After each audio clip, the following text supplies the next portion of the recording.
కడపలో సంచలనం సృష్టించిన పెద్ద దస్తగిరి హత్యకు తనకు ఎలాంటి సంబంధం లేదని మాజీ డిప్యూటీ మేయర్ బండి నిత్యానందరెడ్డి స్పష్టం చేశారు. దస్తగిరితో తనకు ఎటువంటి లావాదేవీలు విభేదాలు లేవన్నారు. అతని హత్య కేసులో తనపై కుట్రపూరితంగా కేసు నమోదు చేశారని నిత్యానందరెడ్డి స్పష్టం చేశారు. తనపై జరిగిన కుట్రను, దాని వెనుక ఉన్న వ్యక్తుల వివరాలను త్వరలోనే వెల్లడిస్తానన్నారు.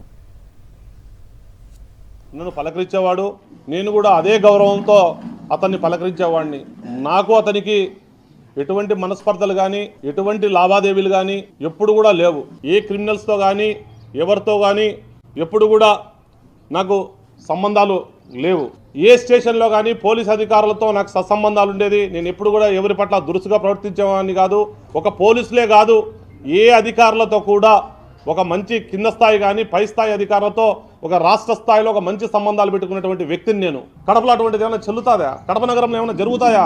పోలీసులు ఇంత పెద్ద పోలీసింగ్ వ్యవస్థలో క్రిమినల్స్కు స్థానం ఉంది. ఆ కడపలో రౌడీలకు స్థానం ఉంది. ఆ కడపలో నాపై వచ్చినటువంటి అక్రమ కేసును నేను న్యాయస్థానంలో పోరాటం చేస్తా.